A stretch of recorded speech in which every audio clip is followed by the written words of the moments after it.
안녕하십니까. KBS 9시 부산 뉴스입니다. 수도권으로의 유출과 고령화 등으로 계속 줄고 있는 부산의 인구수가 지난해엔 330만 명 아래로 떨어졌는데요. 이번에는 광역시 중에 처음으로 소멸 위험 단계에 들어섰다는 조사 결과까지 나왔습니다. 보도에 김영록 기자입니다. 1990년대 400만 명 가까이 되던 부산의 인구수는 계속 감소세를 보이다 지난해엔 330만 명 아래로 떨어졌습니다. 저출생 등으로 신입생이 없는 초등학교까지 나왔고 원생이 없어 문을 닫는 어린이집도 잇따랐습니다.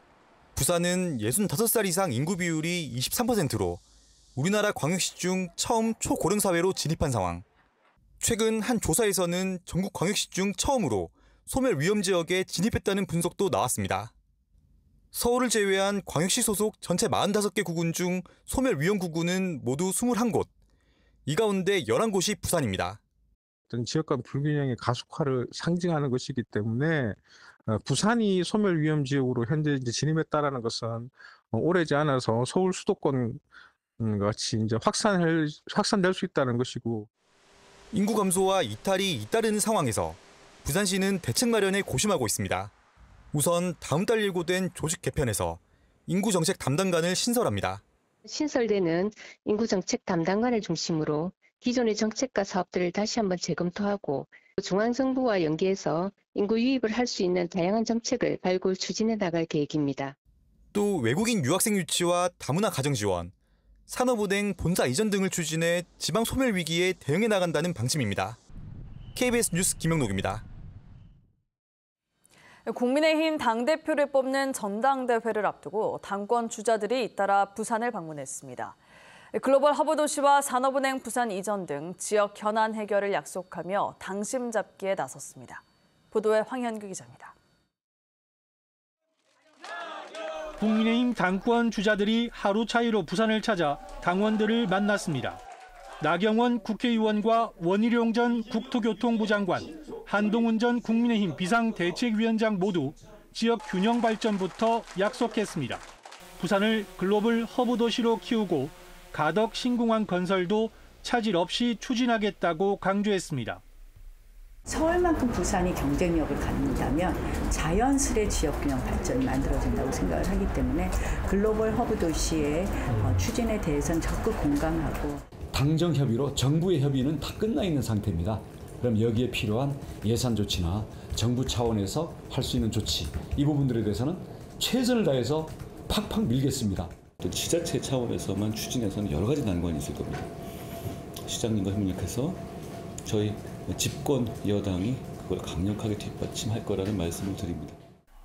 야당의 협조가 필요한 산업은행 부산 이전 등의 지역 현안 해결에도 강한 의지를 나타냈습니다. 산업은행 이전은 꼭 필요한 조건이라고 생각을 합니다. 꼭 실현될 수 있도록 민주당과도 협상할 것은 협상해서 우리가 얻어내야 되거든요. 대통령의 공약이고 제가 정책본부장으로서 제가 공약으로 그것을 집어넣었던 제가 책임자이기 때문에 이 부분들에 대해서는 저희가 일관 될 때까지 하겠습니다. 명분 자체가 지방화 시대 그리고 수도권 집중을 막겠다는 좋은 명분으로 하는 것이기 때문에 저는 설득 가능한 부분이라고 보고요. 윤상현 의원 측도 조만간 부산을 찾아 당원 등을 만날 예정이라고 밝혔습니다. 국민의힘 당 대표 후보들은 다음 달 10일 부산에 모여 합동 연설회를 엽니다. KBS 뉴스 황현규입니다. 청년이 머무는 도시를 만들기 위해서는 무엇보다 일자리가 중요하지만 그에 못지않게 중요한 게 바로 문화입니다. 비싼 관람료 때문에 공연장 찾기를 주저하는 청년들을 위한 정책이 다음 달부터 시행됩니다.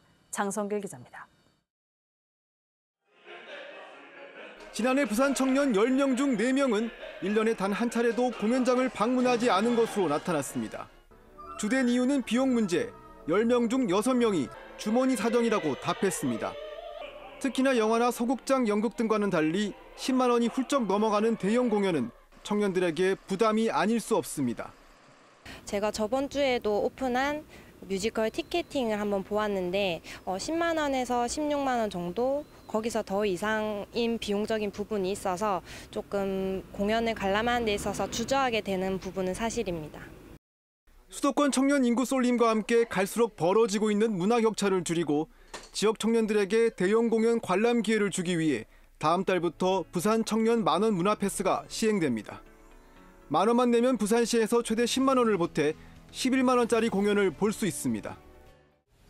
이용권처럼 여러 차례에 걸쳐 쪼개 쓰는 것이 아니라 부산시가 마련한 대형 공연을 한 차례에 한해 볼 수 있도록 하는 것입니다. 비슷한 정책을 시행하고 있는 서울시와는 달리 소득에 제한을 두지 않습니다. 대상은 부산에 거주하는 청년이며 동백전 앱을 통해 다음 달 1일 오전 10시부터 5천 명을 선착순으로 모집합니다. 청년들이 한 번을 보더라도 특별한 경험을 즐기는 동시에 문화예술을 더 가깝게 느낄 수 있는 기회가 되도록 대중 콘서트, 뮤지컬 등 다양한 분야의 수준 높은 공연을 준비 중에 있습니다.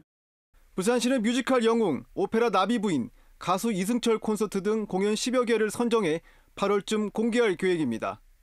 올해는 시범 사업인 만큼 이번 성과를 바탕으로 내년에는 더욱 확대 시행한다는 계획입니다. KBS 뉴스 장성길입니다.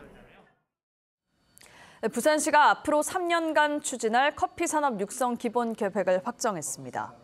커피산업 육성 기본계획은 340억 원을 투입해 커피산업의 기반시설을 조성하고 전문 인력을 양성하는 등 14개의 전략과제를 담았습니다. 부산시는 커피도시 부산포럼을 운영하는 등 민관 협력 체계를 강화하고 커피 원두의 이력 정보를 관리하는 부산형 커피 인증제도 개발하기로 했습니다.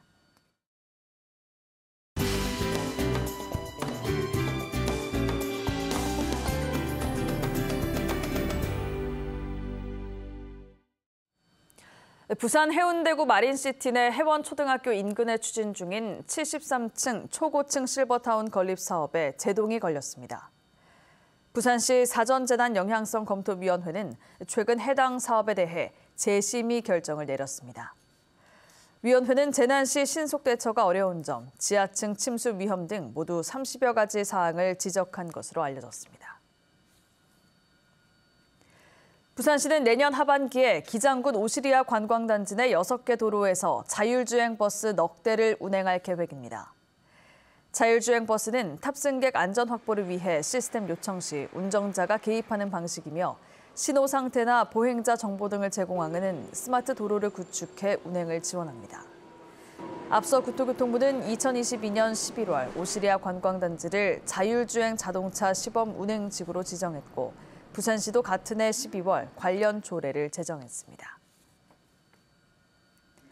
부산 여야 정치권이 해사 법원 유치에 나섰습니다. 더불어민주당 전재수 의원은 부산에 해사 전문 법원을 설립하는 법안을 대표 발의했습니다. 법안은 세계 2위 환적항인 부산에 해사 전문 법원을 설립해 해양 분쟁을 신속하고 효율적으로 처리하는 내용을 담고 있습니다. 앞서 국민의힘 곽규택 의원도 이달 초 해사법원 부산 설치를 위한 법원 조직법 등 관련 개정안을 대표 발의했습니다. 프로야구 롯데자이언츠가 징계위원회를 열어 나균환 선수에게 30경기 출장 정지와 사회봉사활동 40시간의 징계를 결정했습니다. 나균환 선수는 지난 25일 사직구장 선발 등판 전날 밤 늦게까지 술자리를 가진 것으로 드러났습니다. 롯데자이언츠는 징계위원회 결정에 앞서 나균환 선수를 1군에서 말소했습니다. 부산교육청은 다음 달부터 9월까지 부산시민 독후감을 공모합니다. 이번 공모는 범시민 분야와 원북 원부산 분야 등 2개 분야 8개 부문으로 나눠하며 부산 지역 초등학생 이상 누구나 참가할 수 있습니다. 31개 부산 공공도서관 홈페이지에서 온라인으로 참가 신청할 수 있고 도서관을 직접 찾거나 우편으로 신청해도 됩니다. 지금까지 부산에서 전해드렸습니다.